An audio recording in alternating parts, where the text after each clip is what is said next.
after me. I'm a man. I'm 40.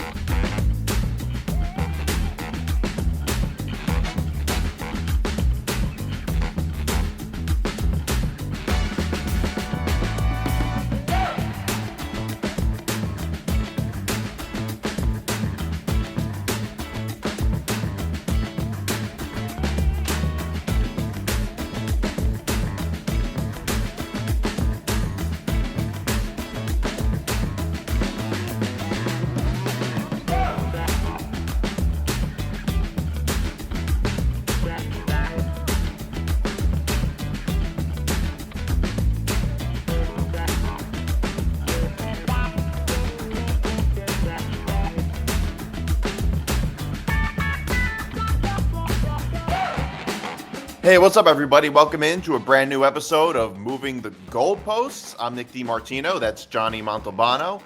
You can find us across social media at MTGP ETB on Twitter, Instagram, and TikTok, and Moving the Goalposts on Facebook. You can follow us on you can follow the Empty the Bench Network at ETB Network on Facebook, Twitter, and Instagram and TikTok. You can follow me on Twitter at Nick DiMart. You can follow Johnny at Montalbano NY. You can watch all Empty the Bench shows on youtube.com/ETB Network. You can listen to all Empty the Bench shows on etbpodcast.com, and you can listen to this show, Moving the Goalposts, wherever you get your podcasts, and always make sure to like and subscribe. And this show, Moving the Goalposts, is presented by Playback. Watching sports is more fun with others, but we spend too much of our time watching alone. Playback is a virtual space where communities can stream live sports together with everyone perfectly synced up. Creators can hop on stage, deliver their own play-by-play analysis and commentary, and invite viewers up for Q&A. Playback makes watching sports fully interactive and a social experience. From playing fantasy sports, repping your favorite players and teams, and watching with the commentators and communities you care about. Win or lose, sports are best enjoyed together. Join us for the NBA Whip Around on Wednesday, October 30th at 6:45 p.m. Eastern, as we bring you an NFL Red Zone style broadcast featuring 5 NBA games: Celtics Pacers, Pistons 76ers, Lakers Cavs, Knicks Heat, and Nets Grizzlies. Join our community by going to playback.tv/ETB Network to find out more, including our live stream schedule. All right. So yesterday there were, within the past, I would say, 48 hours, the Jets played, the Giants played, the Knicks played, the Yankees played. There may have been a couple of hockey games too. Yeah. And so a whole bunch of New York sports teams played, and they all lost. They all lost. Yeah, I mean, just to put it nationally, Nick, Monday night was the 31st ever sports equinox. Yeah, it was an equinox, which really the 4 major sports. Right. I mean, but you don't get many of those. But that was quite a night. I mean, not for my teams for sure. And yeah, speaking of which, I know you want to start with the Jets. I can only imagine how you're feeling here heading into Thursday's game. Well, yeah, there's so much losing. The funny thing right now is that, especially in New York, like in New York sports right now, we're living in like sort of a 12-hour news cycle, and it's a news cycle of just misery. Like, if you're a New York sports fan right now, it's not going too well for you, regardless of what your combination is, whether you're like a Yankee Giant fan, Met Jet fan, or some other weird combination. It's not going. It's not going too well. Yeah. So I don't know. There's a lot to get to. I mean, I'm a Jet fan. I know you're a Giant fan. Right. I would say it's worse to be a Jet fan right now because the Jets were supposed to be good, whereas the Giants kind of weren't. I think that just the worst thing about this Jets season so far is that, like, none of my biggest fears have ever actually come true. And, we all have some irrational fears or even rational fears, and they usually don't come true just in life. I think this is the only one that actually did. And also, I will say, if I had told you what actually would end up happening this season, you would think I was crazy. You would think, oh, you're just such a crazy pessimist right now. Like imagine if you had said, look, we're gonna lose 3 games due to the kicker. We're gonna be 2-6 after 8 games, and the season is gonna be over by Halloween. Even the biggest Jets pessimist probably would not have told you that at the start of the season. That's how bad this is. And every week it gets low, but the thing is, it continues to get lower. Like when the Jets lost to the Broncos, I thought, okay, this is bad. By the way, I hate waking up to find out news about the Jets because whenever I wake up, whenever I sleep through the games, which I sleep through most of the games, unless they're primetime games. Whenever I wake up to a whole bunch of concerning text messages, and I'm just usually I want to wait to watch the game afterwards, but I get a whole bunch of messages, and I'm just okay, I have to find out what happened because this is just so concerning right now. I never wake up to good news. I swear to God, I never wake up to good news. Probably because there is no good news, but I never wake up to good news. I couldn't. The Jets have lost 5 games in a row. 5 games in a row. 3 of them. 4 of them, I would say they probably should have won or should have at least been able to win. There was just so much disaster with the way this franchise is run right now. Yeah, it's hard to start somewhere, but I mean, I think the way you have to start with this is with Aaron Rodgers because, we've spoken a lot, I'm sure you've spoken about it on your show and we've spoken about it a lot as a whole. The whole all-in mantra, which of course was always talked about with the Cowboys, but to be honest with you, the Jets were really the team that was all in this year. Whether with Rodgers 2 years ago, bringing in all of his guys, now going out there and firing Saleh, which I understand why they fired him, but I mean I have a whole point about that. He should not have been the only one that he should not have been the scapegoat because ironically enough, they fire him and they look worse since he got fired. Their defense does for sure. Yeah, and that's the thing. So they go all in to get Devontae Adams. This defense, which was talked about to be utter worldly, and like you said, everything has had to go against the Jets here to fall at 2-6 again with a very favorable schedule at the start of the year too, no less. And that's what's very, very concerning. I mean, they in fairness, they did play the Niners week 1. Right, they played the Niners, but I feel like if anything, I think their schedule is more favorable the second half of the season than it is. But if you think about it, though, I mean, going into this season, I think you would have thought that they were better than the Broncos. They were better than the Patriots, and they showed you when they won that game 24-3 against New England. Now, granted, New England's not a great team, but you felt like you at least had something going into it. But now it's come to the point now that, like you said, here it is coming up on Halloween, and it feels like the season's over. And the thing is, if they were 2-6 and it's they're seeing some bright spots and stuff. I mean, like you said, I'm not trying to make this a Jet Giant thing, but there are some things on the Giants, which we'll get to that, I mean, at least have been positive this year. Not many, but there have been. We look at the Jets at 2-6, where's their positivity? It's not Aaron Rodgers. It's not their offensive line. It's not been their receivers. It's not been the running game, which has been a major concern. It's not really been their defense either. I mean, so that's why I felt like when they fired Robert Saleh, and I understand why he had to get fired, I felt like they needed to really not clean house per se, but make more than just Robert Saleh being the scapegoat in this. I know they never would have done this, but I think Joe Douglas was at fault. But this also, Nick, to be fair, this all falls on Woody Johnson too. I mean, because it was Woody Johnson who made the decision. Yeah, to fire Saleh. I mean, Woody Johnson is he's not as bad as James Dolan, but he is people always talk about same old Jets and things like that as if the Jets are an organization that is cursed. But obviously that's not true. There's no such thing as a team that is cursed. It's really just true that it's run by the same people and they make all kind of the same decisions. Nick, that's really ultimately what it is. If it's run by the same clowns, you're going to get clown results. What else do you think is going to happen? I mean, the problem with what the Jets did, ultimately, it's not even so much like Carolina, who just has bad players. You know what I mean? Like a team like Carolina, the problem with them is that they can't compete with any team in the NFL. They get blown out almost every game. It is so bad. I mean, they are a level above. They are a historically bad team, a team like Carolina, especially if Bryce Young is playing. But if you look at a team like the Jets, it's not even that they have bad players, because they don't necessarily have bad players. It's like a top-down issue all the way up to the owner, and not just the owner, but also the coaching. I mean, think about this. Joe Douglas was the GM. He brings in Aaron Rodgers, which was a move that they just kind of had to make. And the problem is, then he has Aaron Rodgers calling a whole bunch of shots, which, all right, not great, but also not uncommon in the world of sports.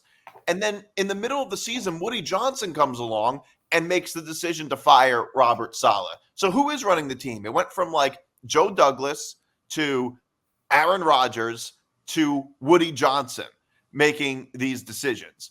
And the problem was not so much that they fired Robert Saleh, because Robert Saleh is not a good head coach. He's a good coordinator, but he's not a good head coach. He's a good defensive coordinator, but can't be a head coach like a lot of Jets head coaches in the past 2 decades, I would say. Great on defense. Like, he cares so much about shutting down the quarterback, but doesn't worry about winning games. And the Jets offense has just been a disaster, and they demoted Nathaniel Hackett, which I think they only did because Aaron Rodgers wanted him there. I mean, how often does that happen? You just demote, like, demotions at jobs is not very common. Usually they just fire you. Like, it's not a very common thing to get demoted. So that was another disaster. But the other problem is Jeff Ulbrich is not a head coach. He doesn't know what he's doing. I have never seen a worse coach team than this.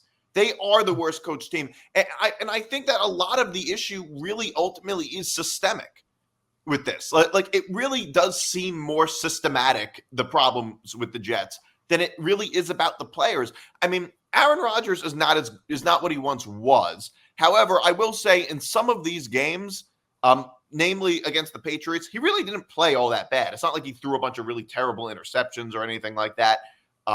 He threw 2 touchdown passes, threw for 233 yards. That's not that bad for a 40-year-old quarterback. If you had, like, you should be able to win a game if your quarterback can do that. I think there were just so many stupid decisions that led to it. And the other thing is, like, yeah, we're in these games and everything, but at the same time, like, we shouldn't be in these games against New England or against Tennessee, or against Denver. Like, these teams are not good. These teams are not good at all. And I mean, we were in games against good teams too, I get, but like, we can't have I can't look at it in the sense that, like, oh yeah, we almost beat the Patriots. They're probably the second worst team in the NFL right now. They're probably the second worst team. Yeah, they just came off they had 4 losses by more than 16 points. And also, they lost 6 games in a row. Yeah, 6 in a row, and 4 of them by more than 16 points. And you were talking about Jeff Ulbrich. I mean, how many head coaches burned through all 3 of their timeouts in the first quarter of a half? Yeah, that's just unacceptable. And by the way, they also blew all their timeouts in the second half too, because Aaron Rodgers didn't have any time. Maybe they could have gotten into field goal range, but it doesn't matter because Greg Zuerlein would have missed the kick. That's another thing too. That's what I'm saying. It's everything. Yeah.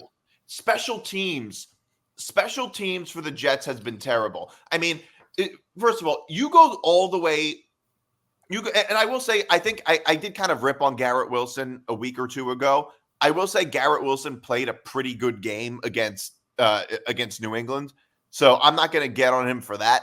But also, I think the Jets' defensive line is terrible. The Jets can't stop the run.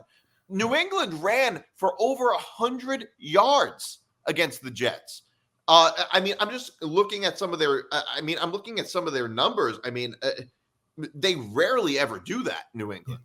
And Nick, not only that, how about the fact Drake May leaves with a concussion, and freaking Jacoby Brissett comes in, and he's the one that leads them down on the game-winning drive. Yeah, and it looked like the Jets were not prepared for Jacoby Brissett. How many 3rd and longs was Jacoby Brissett able to pull off? Multiple times. He marched down the field, and it looked like they weren't prepared for him being able to run, which, look, that is just so bad because, like, how do you not consider the possibility that Jacoby Brissett's going to be in the game? Like, there was at least a 70% chance that at some point Jacoby Brissett was going to be in the game, right? Think about it.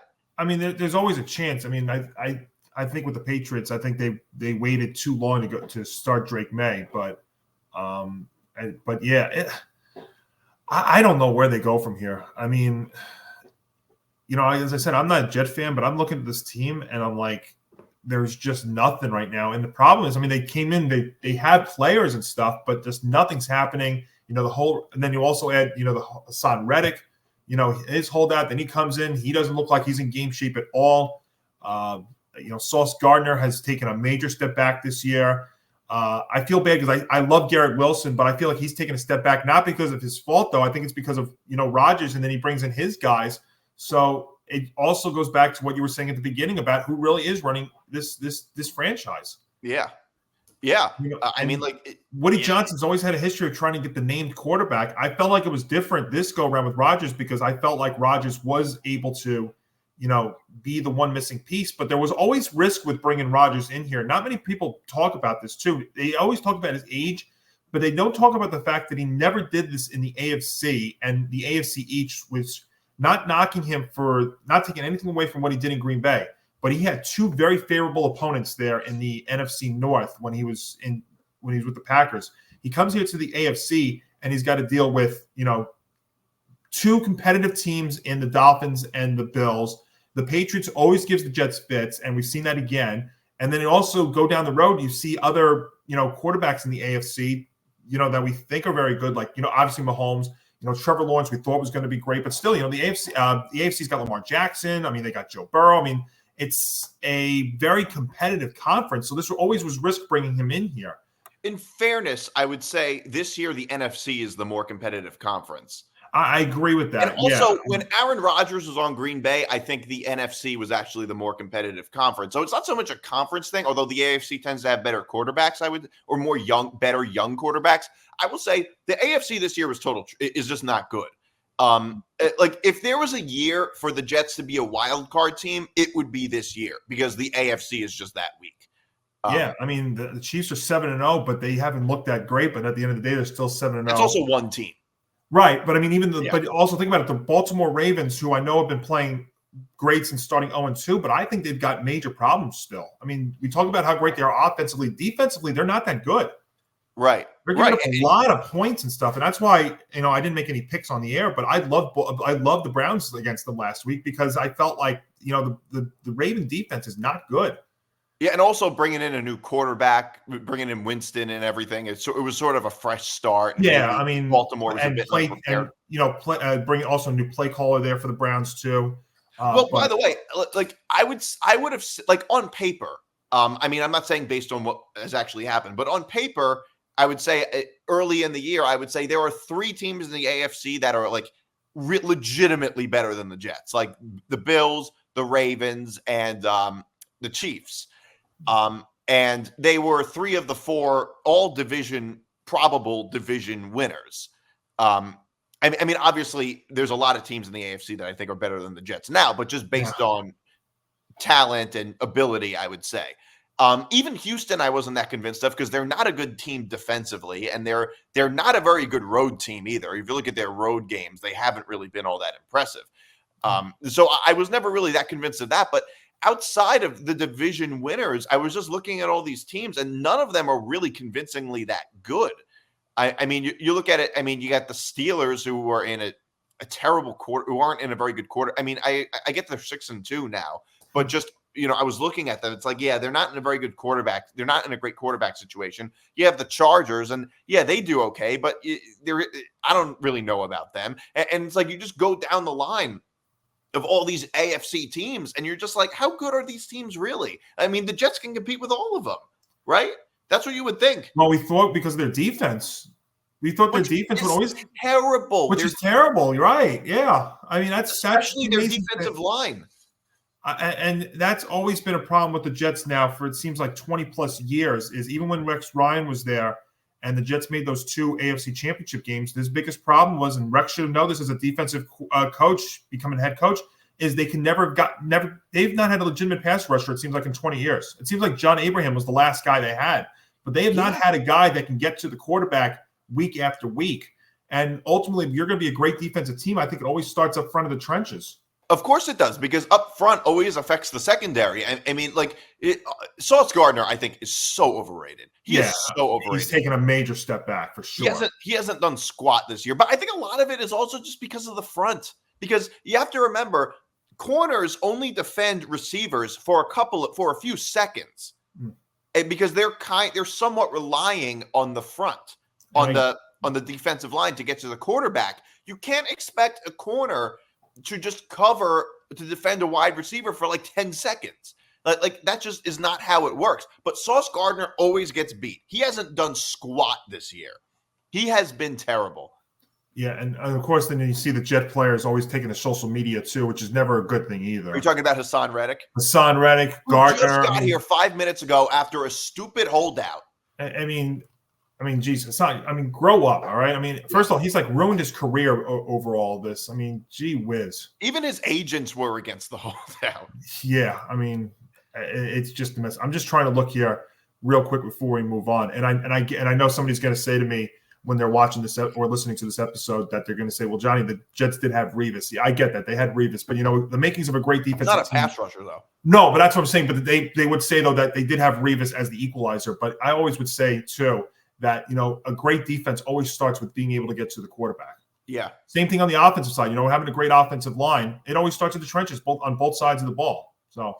Well, yeah, it's also like I do kind of think being a corner might be the toughest position to play in the NFL.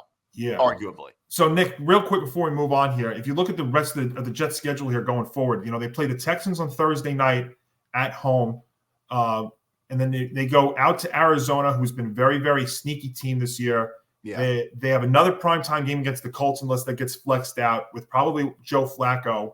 And then they play the Seahawks. They're at Miami, at Jacksonville, home against the Rams, at Buffalo, and then against the Dolphins. So, I mean, second half of the schedule, there are some favorable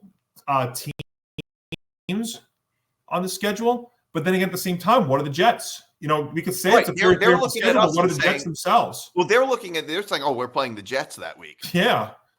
And the truth is, all of those teams are like, I would have said maybe a week ago, before I knew that Tua was actually going to be playing, that the Dolphins would be easy. I think the Jaguars are easy. The Rams were easy, but I don't really think they are anymore. They just beat the Vikings, so they might actually be a little tougher than you think. But also, from the way that the Jets have been playing, if you can't beat the Patriots, all of these games are tougher than New England. All of these games. Yeah. Only if Tua weren't playing, but Tua is back now, and he's probably going to be playing against the Jets. So I think it's over. It looks that way. It does. They got to get on some sort of roll, and everything's got to start getting right. But why would you think that right now? Yeah. So anyway, I do want to talk about your Giants a little bit, losing to Pittsburgh. I guess you put up a better fight than my team. I guess this wasn't as bad, although this game ended in a very Daniel Jones way. Daniel Jones way. Is Daniel Jones all out of fans? Because I remember for such a long time there were a lot of like staunch Daniel Jones defenders that would defend him to the death. I defended him for the most part, so I'd be a good person to ask about this. But have you changed your mind? Well, here's the thing I'll say. This is what, year 5 for him? And I still have major questions about him. So, and I almost am going to relate this to Justin Fields. I think it's year 6, actually. I'm just trying to think. Year 6. Yeah, it's year 6. Well, think about this. So, I almost going to compare this to like Justin Fields in a way with Chicago. If you're still questioning if the guy can be the answer, then he can't be the answer. After 6 years. Yeah, and you know what? He actually was playing. So take out the first game against the Vikings. He had a pretty decent stretch there for about 3-4 weeks. But the Giants in the last 3 weeks here have gone. I said this to somebody. They took 3 steps forward in weeks 2, 3, and 4. And I'd say 5 too. I'm just trying to think off the top of my head. And then the last 3 games, which are the Bengals, the Eagles, and Monday night against the Steelers, they've taken about 10 steps back. Yeah. And no, Jones, look, again, if you're questioning if he can be the answer, then he can't be the answer. And look, there's no coincidence that the Giants' downfall here these last 3 weeks have been since Andrew Thomas went out. For the first 5 weeks or so leading into the Bengal game, the Giants' offensive line, the same starters, had played every single snap. Now, Thomas goes out, who's an all-pro left tackle, and you saw against the Eagles, you saw the the Eagles defense absolutely explode the left side of that offensive line. And that ultimately led to the defense getting exposed. Again, here's another situation.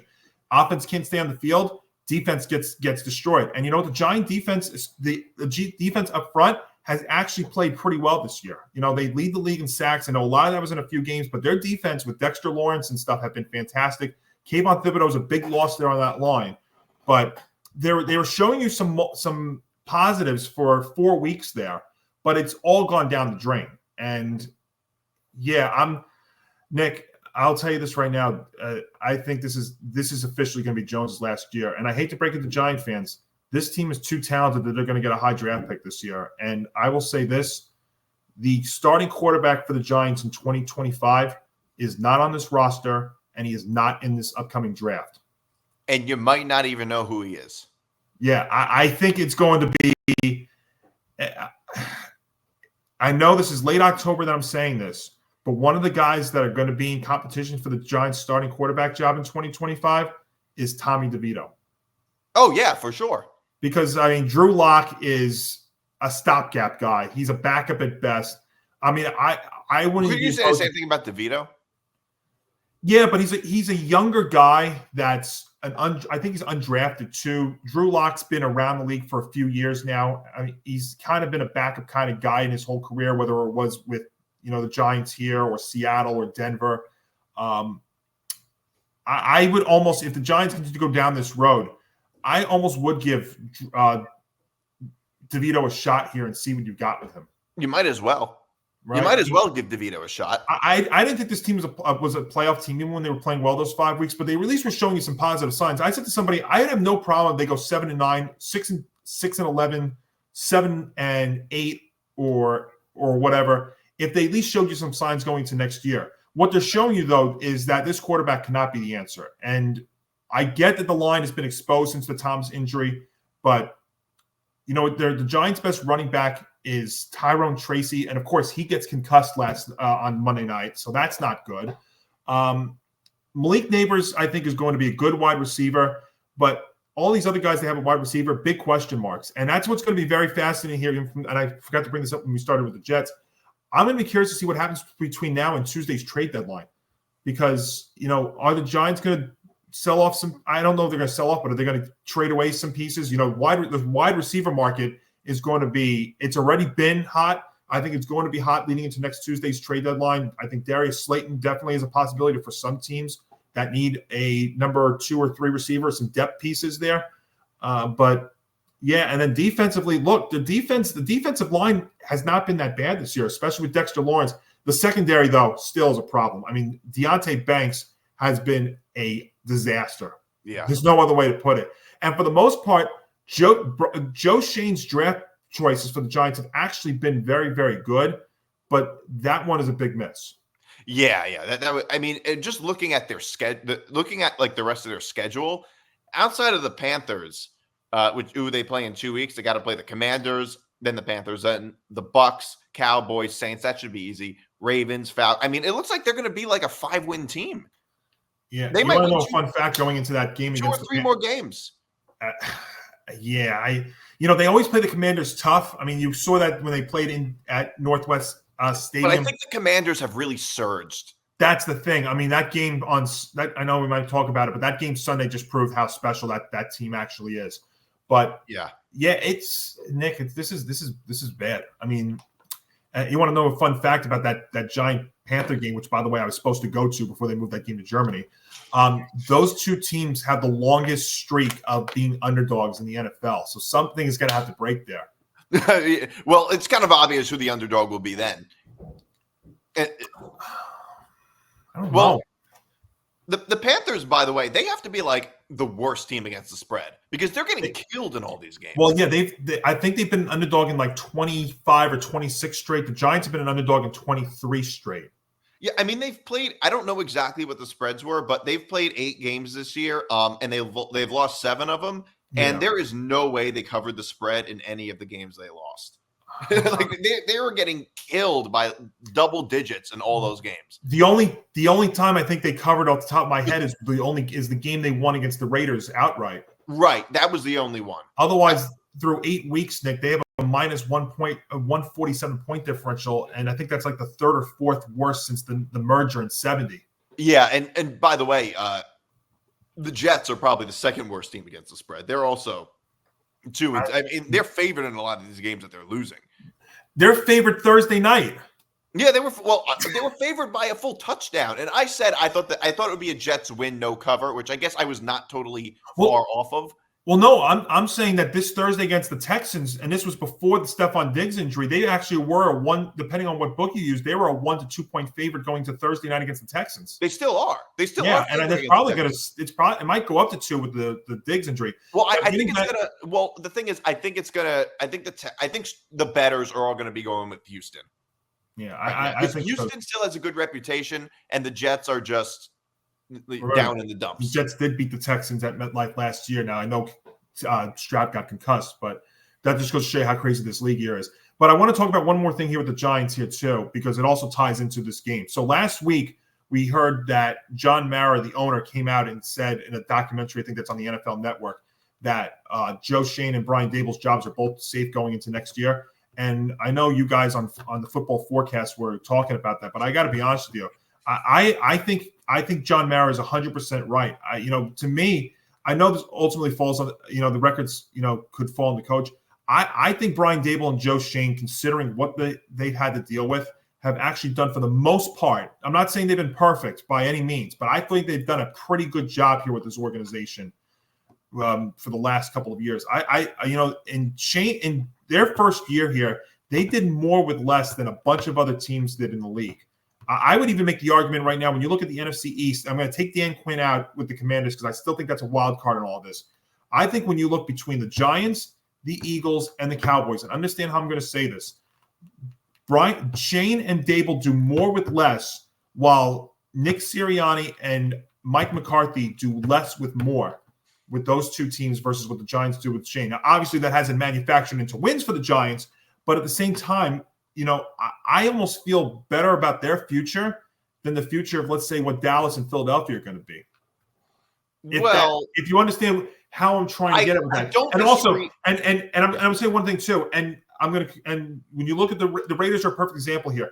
You got to have some stability with this organization. You cannot keep changing the coach and the GM every 2 to 3 years here. Yeah. Since Coughlin left, the Giants have been going through head coaches about every 2 to 2, maybe 3 years. It's been a revolving door of head coaches. Yeah, you can't do that. I think and the players love playing for Brian Dable. So that's the issue. It's the execution, and I think you saw that at the post game on Monday night. What Dable said about Jones. Jones admitted that he messed up towards the end there, but you can't keep changing the coach and the GM every few years. It's just you're not going to get any stability. They're only 2 years removed from being in the playoffs. Yeah, I think the biggest problem is the quarterback. I mean, I think you're really starting to see now the quarterback is the biggest problem. Yeah, I think so too. Also, it's just like, Brian Dable brought Daniel Jones to the playoffs, which is something you can't take away from. You just can't take that away from him.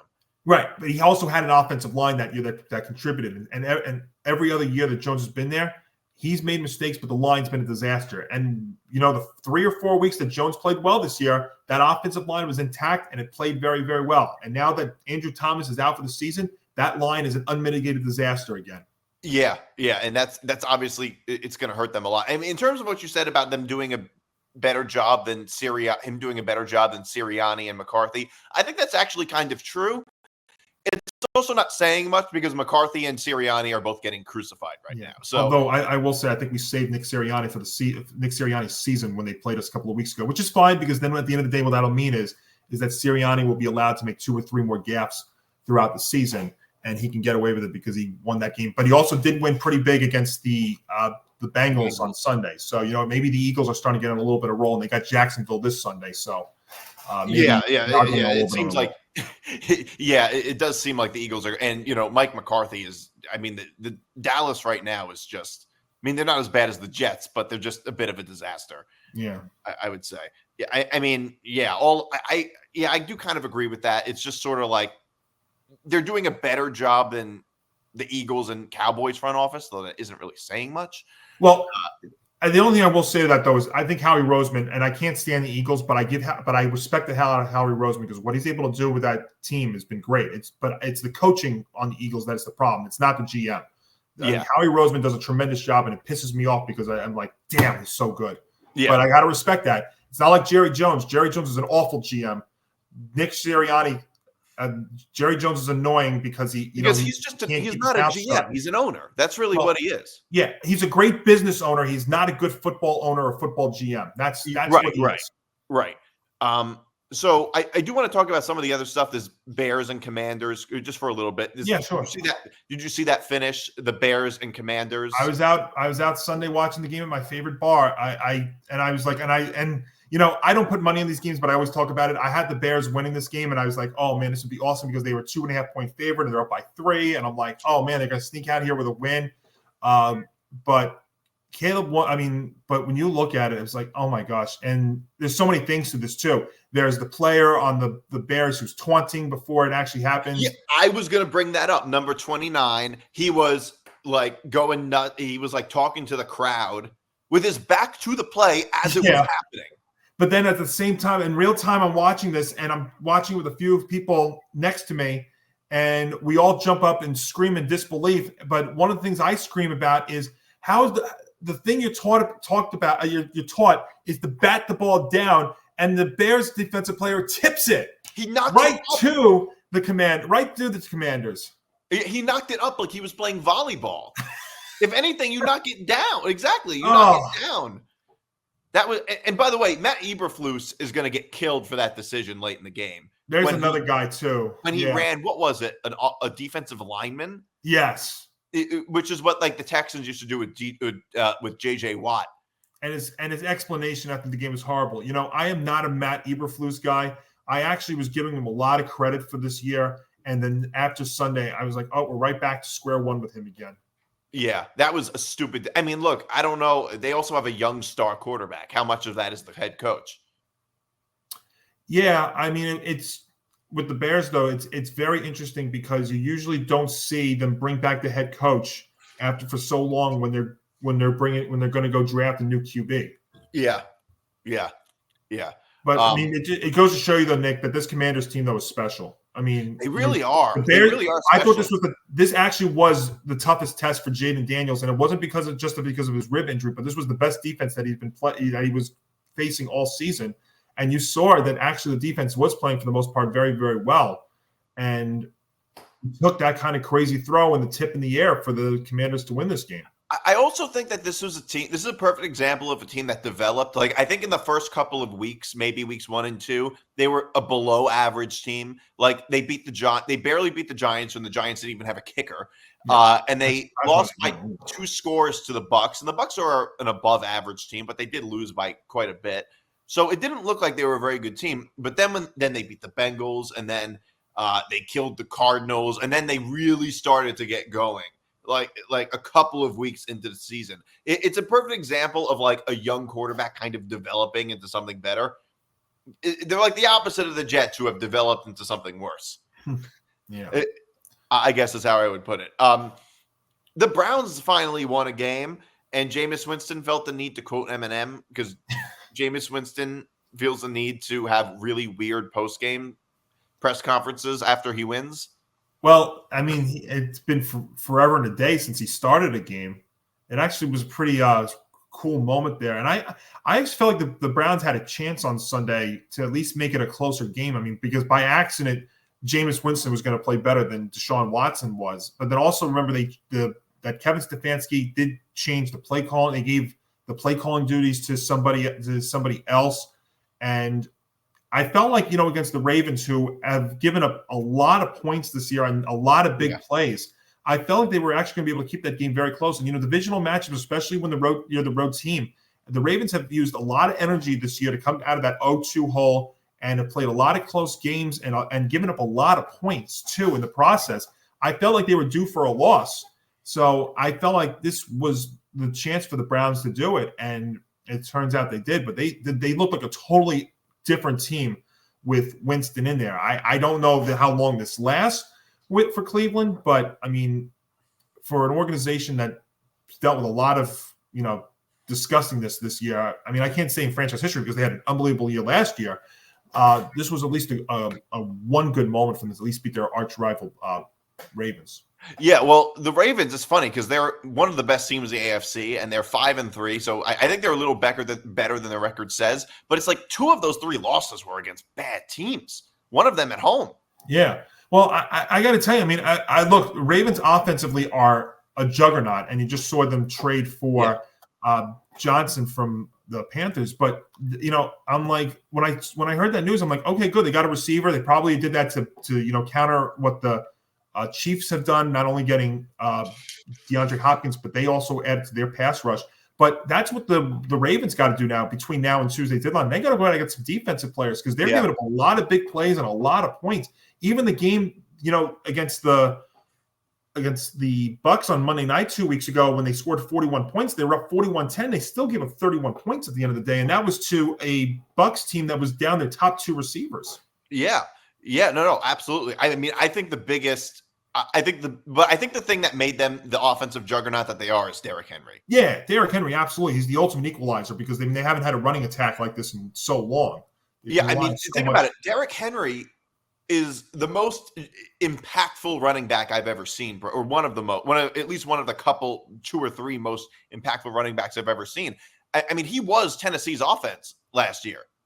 And he's still barreling over guys. I mean, he's a power guy who's exploding. It's crazy for his age too because he has a lot of life on those legs. He's been in the league for a long time now. He's like 29. He's not that old, but he's been in the league though forever, right? But yeah. Well, think about it. Running backs' careers often flame out quickly.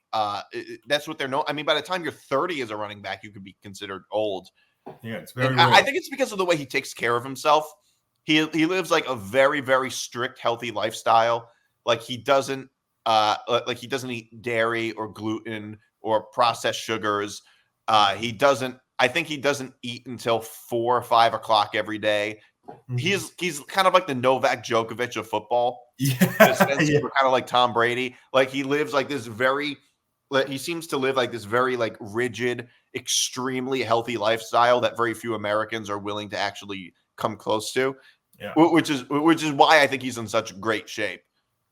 I absolutely, but I mean, they got to go out there and get some defensive help. Or that's get better. It's going to be It's going to be a problem for the Ravens with the number of points they're giving up. I mean, because think about it. These are not against good teams. This is against Jameis Winston. This is against Jameis Winston. Yeah, and then remember also earlier in the year against Gardner Minshew and the Raiders. Yeah, that too. Which obviously is going to be a big concern. I do want to talk about Anthony Richardson. He took himself out of the game. First time I've seen that in a long time. Yeah, and I wonder, and I know they haven't admitted to this yet, but I wonder how much of this moment actually led to him being benched now starting on Sunday. It had to have. Although they probably should have benched him anyway. They should have benched him anyway. It's so weird because I know you guys were talking about this last week too. I feel like you're trying to justify the fact that they drafted him 4th overall by going back to him, despite the fact that Flacco had played so well. But yeah, it does. It feels like the Colts though think that they might still have a chance in this division because they still had a chance against the Texans last week. They are a weird team. The Colts, they are a very weird, hard team to figure out because you think of the number 1 receiver, Michael Pittman. We haven't really heard much of him this year, but they are a very strange team. But then, when you put Joe Flacco in there and they look like a totally different offense.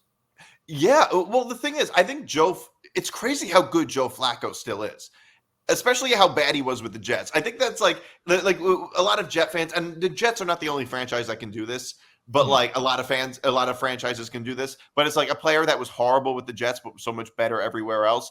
Like the Jets to non-Jets ratio for Joe Flacco is so high.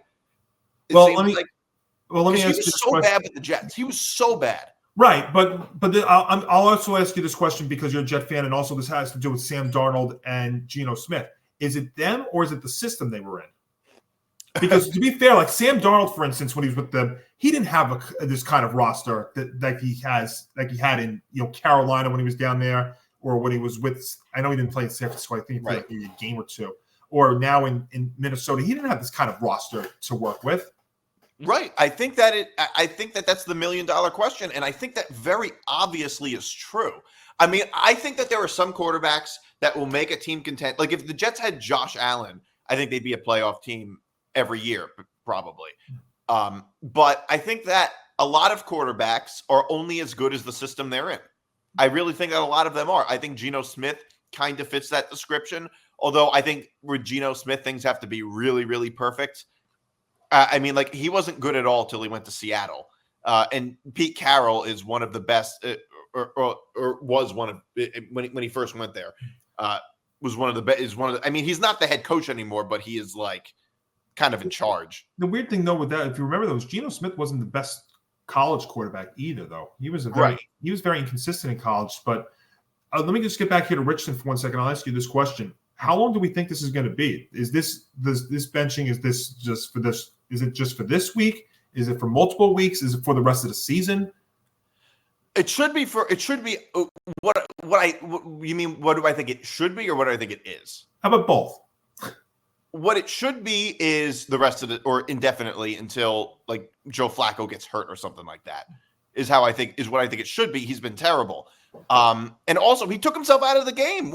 He was healthy? He said he was tired. Yeah, that's ridiculous. Well, I'm not going to lie. I'm tired as I'm doing this recording right now, but I'm still here. Yeah, I'm tired too. I'm tired all the time. I'm still doing it.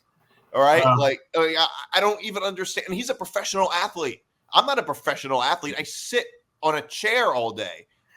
Well, one of the things too, and I've watched and listened to you guys on the Football Forecast too, and you bring up this stat all the time when you talk about Richardson. 44%. His completion percentage is atrocious. But the ironic thing is, he'll have moments like Sunday against the Texans, for instance. You realize there was at one point in that game, he was 2 of 15 for 81 yards, and one of those passes, those completions, was a 69-yard touchdown catch. So that means that at one point on Sunday, Anthony Richardson was 1 of 14 for 12 yards. And somehow they almost still won the game. That is unbelievable. I mean, like, it is just so obvious. I think what you said is correct. They are trying to justify drafting him. That's what they're trying to do. And his stock, and I remember because I was talking about this in real time with the guys when we did the live stream special last in 2023. His stock rose because of the combine. He was not the best Florida quarterback when he was in Florida. He was okay. I mean, he was pretty good, but he wasn't like he showed potential. He showed potential, but his stock really exploded because of the combine. Right. Which I think we put too much into the combine, especially with quarterbacks. Yeah, I agree with you there. Most quarterbacks don't even bench press in the combine. Yeah, and they really shouldn't. I mean, it's not for them to do that. Right. It's more for like defensive linemen, which by the way, linemen. Yeah, linemen, and offensive linemen too. And they're benching running backs and wide receivers, they do it too. Although some wide receivers are not even strong enough to bench 225, some of them. Yeah. And they don't participate in the combine. But for some of these, I always find it funny because it's like for offensive and defensive linemen that weigh close to like 300 pounds, 225 is like a joke to them. It's like they're getting like 40, 50 reps. It's like you're kind of splitting hairs here. You're not like, that's not the best test of strength, the number of times you can do like below your body weight. I just thought that was a little odd. Right. I mean, maybe some of them, I mean, it should probably be like 315 at least for some of these guys. Yeah, I just don't put much stock in the combine. It's just, I mean, Tom Brady, he never really looked that good physically throughout his career when he won Super Bowls. So for quarterbacks, yeah, I don't really care all that much. I do want to talk a bit about your Yankees. Yeah. Down 3-0 in the World Series. I think there's a lot to get to. Going back to Game 1, because ever since Freddie Freeman hit that walk-off grand slam, it's been downhill for the Yankees. It's been way downhill. Yeah. I don't know what Aaron Boone was thinking going to Nestor Cortez in the 10th inning when he hasn't pitched in months. Okay. So I've been waiting to talk about this for the longest time because Friday night, I'm out at a Halloween party with my 80s friends and family. And the gig wraps up and we end up staying to watch this game. So the issue with Nestor Cortez being in that spot, everybody wants to talk about the fact that he had not pitched in over 30 days. And I understand that. My issue with him was the spot that he got put in. Right. Nick, Nestor Cortez is a starting pitcher. You want to bring him in out of the bullpen? I understand that. Look, you carried him as the 13th pitcher. He probably was not going to give you starter's length. I get that. But at the end of the day, he's a starting pitcher. He needs to be put in a – you do not put him in the middle of an inning in a relievers only situation. And Yankee fans, if you want to argue me with that, I'm going to brace myself here. I got a garbage pail. I don't want to vomit in this as I bring this point up. Do we have to look back at history with bringing in starting pitchers in the middle of an inning and what happens? Do I dare say 2004 Javier Vasquez, bringing him in the second inning with the bases loaded? And what happens? One pitch, boom, grand slam.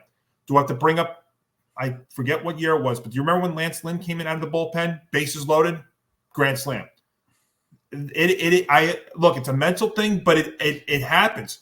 You want to bring Nestor Cortez in to start an inning out of the bullpen? That's fine because he's a starting pitcher. You know what? That's what starting pitchers do. They start with a clean inning. You can't bring him in the 10th inning when he had not, and this does tie in with the fact that he hadn't pitched in 30-something days. But you don't bring him in a relievers only situation. There, you had two other lefties in the bullpen for that reason, and then Boone goes out there and says, "Oh, it's because I think he matches up better. That Nestor's stuff is better, matches up." That's the whole analytics that's destroyed this sport. Yeah. But that's my biggest beef with Boone and Cortez in that spot. They brought him in because he hadn't pitched in 30-something days. It's you brought him in. You brought a starting pitcher in out of the bullpen in a reliever situation that he hasn't done that in forever. Yeah, that's my issue. And they did that again. And they did that again in Game 3. They brought him in the middle of an inning, and I said it, and I put it out on social media in real time too. Here we go again. He's bringing in Nestor Cortez in the middle of an inning again. Now he got out of it in Game 3. But at the same time, they were down 3-0. But they were also playing Cleveland. You can't bring him in that spot. You want to bring him in like in the 5th inning to start the inning? That's fine.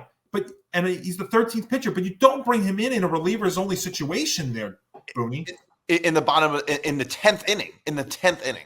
Yeah, I mean, if you want him to start like the 13th because you have to get a couple of innings out of him, that's fine to start the inning in the 13th. You don't bring him in the middle of the 10th, though. Right. You have like Tim Hill and Tim Meza. That's why you have those lefties there for that spot. Yeah, why didn't he use Tim Hill? I don't understand. Because he said that it was because of he thought the stuff that Cortez had was a better matchup. Oh my God. That's why this game. Tim Hill is your closer. That's who you rely on.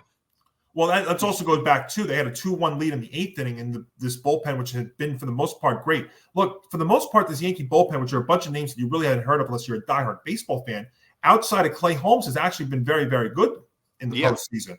But I mean, so almost anybody else but Nestor Cortez or anybody else but those guys would have been, besides him or Clay Holmes, would have been fine. Yeah. I don't know who's been worse. Fat Joe or Aaron Judge in this World Series. I don't know if you saw the Fat Joe performance. It was a joke. That was the crowd was just not into it. I mean, first of all, the crowd was Yankee fans were probably a little bit deflated from being down 2-0, but my God, Fat Joe was horrible. What is baseball thinking or the Yankees and baseball thinking with bringing in Fat Joe or Hot Tua or whoever else out to be promoting these guys? They're promoting these guys more than they're actually promoting the game itself. Look, This series is the Major League Baseball, say what you want, has had a brutal last couple of years. This series is the best thing that happened for the sport in such a long time. It is. So, and it's going to, I mean, unless the Yankees have an unbelievable rally, and who knows, by the time we premiere this, the series, the Dodgers might be world champions. But, I mean, this is the best thing that's happened for the sport in years. And, yeah, it's so far it's been a lopsided series, but it's just, that was totally unnecessary. And, of course, I see memories of 15 years ago when we had Jay-Z and Alicia Keys do Empire State of Mind, which, by the way, was one of the more phenomenal moments I can remember at the new Yankee Stadium versus Fat Joe. I mean, come on. I mean, Fat Joe. Give me a Fat break. Joe We should have known that it was going to be a long game 3 when you had freaking Fat Joe, and also the fact the game gets delayed by 10 minutes. I'm waiting for it. I tuned in at 8:14, and I'm still waiting for first pitch.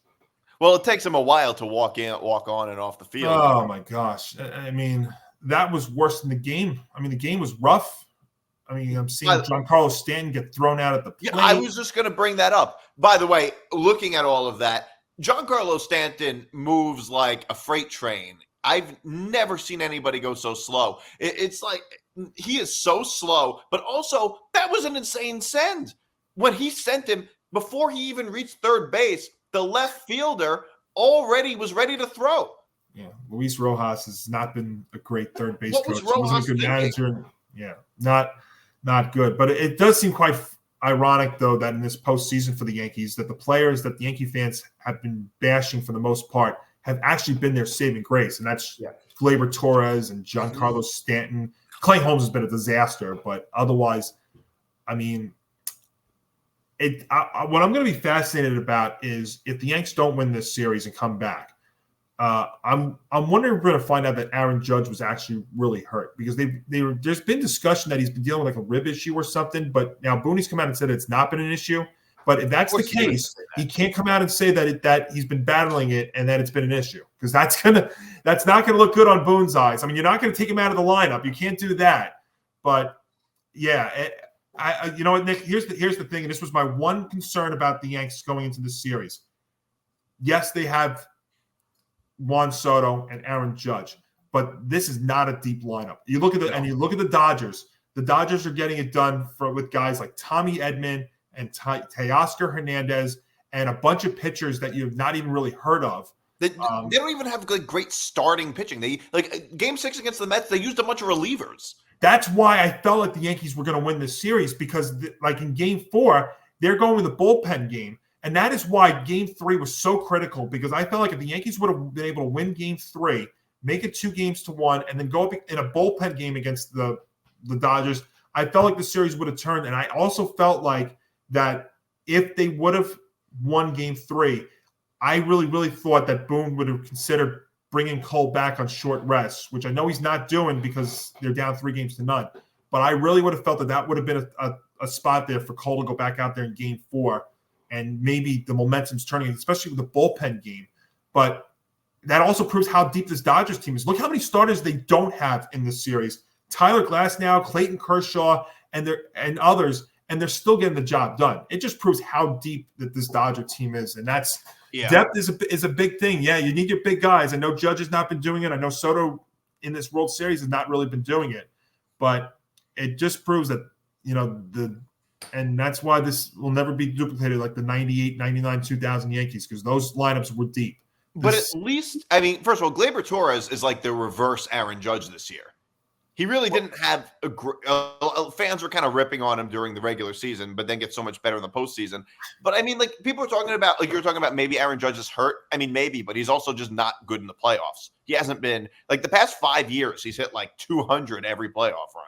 Yeah, I'm watching him though in these first 3 games, and he looks like Aaron Judge from the beginning of April. Remember he got off to a very slow start this year in April, and it looks like he's flailing at stuff. The Yankees are flailing at breaking balls, and then they're taking fastballs right down the middle. I mean, it's just, I think it's what it is. It's the Dodger pitching's been really it's been very, very good. Yeah, because I can't. If you look at it, the Yankees were destroying one of the better closers in baseball in Class A, and when they played the Guardians, and now they play. And then they play the Dodgers, and the pitching's just been phenomenal. And I really wonder if we're going to find out about that Judge injury. But ultimately, it's just this lineup's not deep, and that's been their undoing. They're built with they're built with just like a few superstar players, but they're not deep enough. Austin Wells was terrible. They ended up benching him for Trevino. Which I didn't like that move. First guess, I didn't like that move at all. By the way, why? But Austin Wells has been so bad. Yeah, but you know what? The Dodgers can steal bases, and Trevino cannot throw anybody out to save his life. That's true. He's not a good defensive first baseman. I mean, you can live with crappy offense from your catcher if he's calling a great game and can throw base runners out. I guess the problem is though you sacrifice the offense, and you're sacrificing offense in left field and other positions too. First base as well. I thought it was ironic is the one change I would have made in Game 3 is I would have started Trent Grisham in left field over Alex Verdugo, and ironically Verdugo was the one who hits the 2-run home run in the 9th inning. It didn't matter though. It didn't matter, but maybe if Torres had gotten a hit, maybe Soto could have done something. It could have been like it could have been something pretty big. It could have been a crazy rally. Yeah, this Yankee season is going to be one that if they don't come back and win the series, this is going to be a very strange year because they got off to a great start. There was about 2 months in the season that they played awful. They lost to the White Sox at one point. Yeah, they were talking. I mean, people wanted Boone fired. They wanted Torres traded. Yankee fans want Boone fired every year. A lot of my friends are Yankee fans. They want Boone fired every year. They're like, I think we should fire him. If they don't win this series, they still want Boone fired. And I get it that they fired Girardi after 2017 after that unbelievable run. But I mean, I don't know how much this. I mean, there's some things you can question Boone on, but I don't know if that's really going to solve anything with this team. Yeah, I don't know.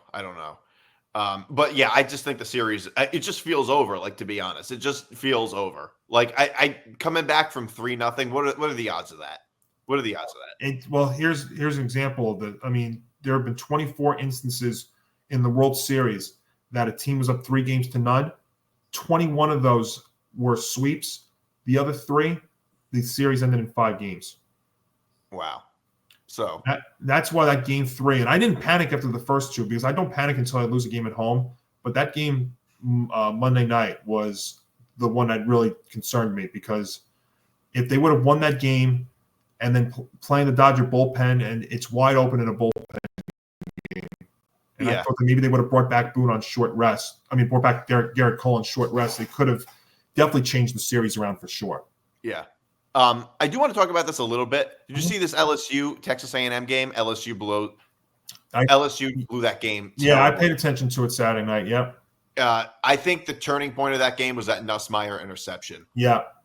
When they were up and he forced a throw, which was so stupid. Nussmeier, he's a good quarterback, but he always forces these throws. He forces way too many throws, and that was the turning point in the game. That was the whole turning point. I put too much. I did this as a Notre Dame fan back in the day. I still put too much faith in Brian Kelly winning big games on the road. That's it. Yeah, it's a big win for A&M, a big loss for LSU in a college season that's still as unpredictable as it ever is. And by the way, we're a week away from the first official college football playoff rankings. Yeah. Yeah, I can't believe it. A week away. Like, that's when we start ignoring the AP rankings. And I normally ignore the first CFP rankings too. I usually wait for the second and the third ones. Those seem to be the more legitimate ones, and especially in a 12-team playoff like we are starting this year, and still a lot of uncertainty with teams. I would obviously the first one we'll obviously discuss and look at, but even those I take with a grain of salt. Yeah. Yeah, because they changed a lot of it. It also is a little different because they have to really they used to have to build around the 4 teams. Now they have to build around 12 teams, and a lot of what the committee does is they place teams in certain positions based on, okay, so if this happens, can we justify moving a team like this? Is really kind of how it is. So they position it in a way so that like they don't have to like penalize a team for not winning. You know what I mean? For not losing. You know what I mean? Or they could penalize teams for not having their quarterback, like we saw last year. Right. Like the point is, like they would say something, like they would always position it in a way so that like they don't have to penalize a team or after they won or something like that, in a sense that they can't justify it. Yeah. Which usually is what they do. I mean, they were up. LSU was up. They were up 17-7. When Nussmeier threw that interception in their own territory. Huge turning point. Yep. And then they end up getting outscored 31-6 for the rest of it. Yeah. which is just unacceptable. And I'm not just mad about it because like I had LSU. Yeah, no, I know. We both did. I mean, I actually put money on them, but oh, well, that would do it too. Yeah. but the funny thing is that now Texas A&M. I never thought I'd say this. They're like running the SEC. Yeah. No, they definitely are. I mean, look, they're only. I mean, they played a very close game with Notre Dame. I know Notre Dame went there at the start of the year and beat them, but that game was very, very close too. You know, A&M and that place, College Station, is always a tough place to play. I mean, that is one of the toughest places to play in all of college football. So I know it was a big risk going with LSU, and I felt like maybe I fell into the trap because the higher ranked team is actually getting 3 points. But this goes to show you though, and that's the problem with backing a Brian Kelly led team is you're banking on them to get a big road win against a ranked team, and that's always very, very risky to do. Yeah. He always blows these games. I know. So Ohio State almost lost to Nebraska. Yeah, and I tell you what, it's fascinating because now they got to go to Penn State next week. I watched a lot of this before. I had another Halloween party last Saturday, and I'm watching this, and I know there was a very controversial call in this game too. But I'm looking at this, and I'm like, Ohio State, for as deep as they are, I feel like it can be flawed. And now they got to go to Penn State. And I wish that game was a night game, by the way, because I think it's totally different playing at Happy Valley at night versus in the afternoon. And also remember, too, that quarterback Aller for Penn State is going to be a literal game time decision on Saturday afternoon. Yeah. And a game that's huge for both teams, especially for Ohio State. I mean, they lose to Penn State. That's 2 losses for them.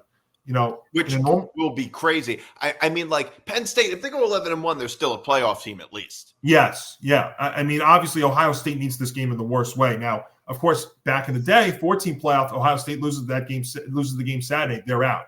They lose against Penn State, they still have a chance because then their 2 losses are against Oregon and Penn State. Both playoff teams. Both playoff teams, exactly. Yeah. So it just each game, as we wind down the stretch, it's crazy to think we played 2 months of college football already. It's going to be an amazing month, especially with the 12-team playoff, because there's a lot of things that we don't know. That's the thing. We really don't know what the committee is going to think with the 12 teams. We don't know what their procedure is, and we don't know how they're going to justify it either. Yeah, next Tuesday is going to be a great football day because you've got the NFL trade deadline at 4 p.m. Eastern, and then you got the playoff rankings happening at 7 p.m. I know there's something else happening next Tuesday, but obviously sticking on this. These 2 things are going to be the most exciting things happening on Tuesday. But yeah, I can't wait. I can't wait to see what happens. I got to tell you, I give the slight advantage to Ohio State, especially if Aller is not going to play, and even if he does play, how hurt is he going to be? I feel like Penn State, for as good as they are, still has some flaws. But, Happy Valley, very difficult place to play. Again, if that game is a night game, I think Penn State wins it. I think that being in the afternoon, I think it feels a little different. I kind of am leaning towards the Buckeyes, though, winning Saturday. Well, I think I think so, too. I mean, they are favored by a couple of points, by like 4 points, I think. Is it 4? Okay. Last I checked, it was 4. It might be lower now. I don't know. I will say, I think the problem was their offensive line. I think it was a big problem. They are very banged up. Their left tackle got hurt. And then their backup left tackle got hurt, and their offensive line was really not doing a good job at all. And not only that, they couldn't run the ball. Ohio State has Travion Henderson and Quinshon Judkins, and they couldn't run the ball. That's a problem. That is. I like one of the best running backs in college football. Right, and that proves how deep they are. That they basically have 2 of everything on that team. They like half of their roster would be starters in other schools. Yeah. And by the way, Jeremiah Smith is probably the best wide receiver in college football right now. Emeka Egbuka is up there too. Both of them were targeted 4 times. That's it. Yeah. Like, how do you have Jeremiah Smith? You use him 4 times. I think my one concern with the Buckeyes is the quarterback. I think there's a lot of concerns, but the offensive line is a huge concern. They're all banged up. Yeah. They can't run the ball. That's and the other thing is they tend to give up a lot of big plays and a lot of points in a lot of these games, in big moments. Yeah, which is a problem with their defense. Yeah, we saw that with the Oregon game 2 weeks ago for sure. Yeah. And I was the first to say that it was actually a fairly good loss, quote unquote. But I mean, they gave up a lot of big plays. A lot of big plays. They give up a lot of big plays. They weren't able to get to Dylan Gabriel. The only team right now, the team that has the fewest blemishes so far, I would say is Oregon. Yes. I mean, they're, to me, the clear number one team. I think Georgia, number two, even though they have a loss, I still think Georgia is a number two team. Right. And they play Florida on Saturday, and honestly, they should wipe the floor with them. Yeah. All right. I do want to end the show with another edition of Unnecessary Wagers. If you don't know what Unnecessary Wagers is, it's a wager that I make that is rather unnecessary, hence the name. I'm not gonna lie. I hope it's a good segment because I've lost so much money through the years off of my unnecessary wagers. Not one of them has hit. Well, that's why they're unnecessary, though. Yeah, exactly. Not one of them has hit. And I've been doing this segment for at least 2 years now. So if one of these hits, I think you may have to retire it. Yeah, I have to retire the segment once one of them hits. All right. So here it is. Here's my unnecessary wager for the week. I can cash it out, by the way, for $4.50. I bet $5. So even if I cash out, I lose 50 cents. Okay. Let's hear this. Dolphins +6 against the Bills. Okay. Commanders minus 3.5 against the Giants. I like that one. All right. I figured you would. Dallas +2.5 at the Falcons. Okay. Chargers -2 at Cleveland.